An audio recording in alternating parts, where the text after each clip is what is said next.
Haliyam shu afsonaga ishonadiganlar bor ekanmi?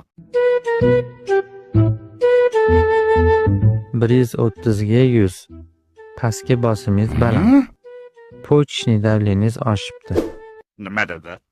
Почечный давлениyangiz. Haliyam shu afsonaga ishonadiganlar bor ekanmi? Qanaqa afsona?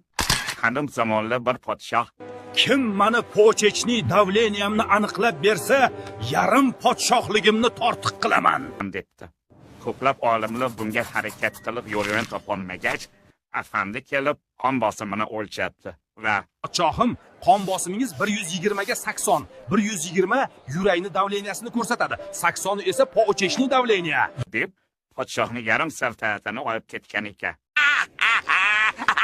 Aslida esa 120 ga 80 dagi 80, ya'ni diastolik qon bosimi periferik tomirlarning umumiy qarshiligini ko'rsatadi. Oddiyroq tilda tushuntiraman. Qon katta bosim ostida yurakdan otilib chiqadi va yuqori tezlikda arteriyalar bo'ylab tarqaladi. Uning vazifasi to'qimalarga kislorod va ozuqa yetkazib berish.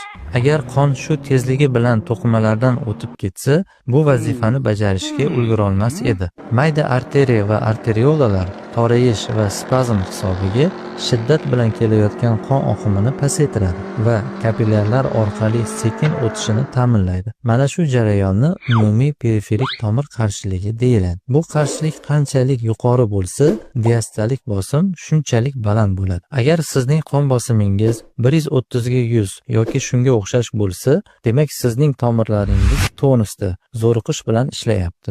Bunga eng ko'p sabab bo'ladigan omillar doimiy stress, chekish, kam harakatlik va ortiqcha vazn va albatta buyrak hamda buyrak usti bezi kasalliklari hisoblanadi. Diastolik qon bosimini pasaytirish uchun yuqoridagi omillarni bartaraf qilish bilan bir qatorda amlodipin preparati ishlatiladi. Bu dori vositasi arteriya tomirlarining tonusini pasaytirib, periferik tomirlarning qarshiligini kamaytirib beradi.